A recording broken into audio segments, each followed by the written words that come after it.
আমরা আসছি এখন জগদীশচন্দ্র বসুর বাড়িতে। এটা হচ্ছে মুন্সিগঞ্জের রাড়ীখালে অবস্থিত। বাড়িটা আসলে বিশাল বাড়ি, মানে বাড়ির পরিবেশ দেখে বোঝা যায় কতটা রয়্যাল ফ্যামিলি ছিল।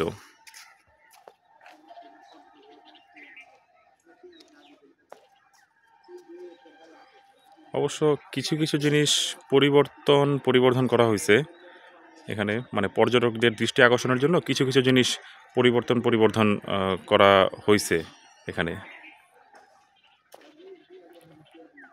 বিশাল পুকুর দেখা যাচ্ছে সামনে।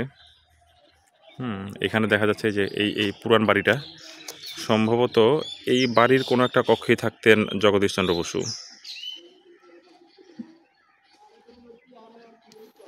গাছগুলো দেখেন, গাছগুলো আসলে অনেক পুরাতন গাছ, বিশাল বিশাল গাছ। এখানে যারা ঘুরতে আসবেন একবার হলে এসে ঘুরে যেতে পারেন এখানে।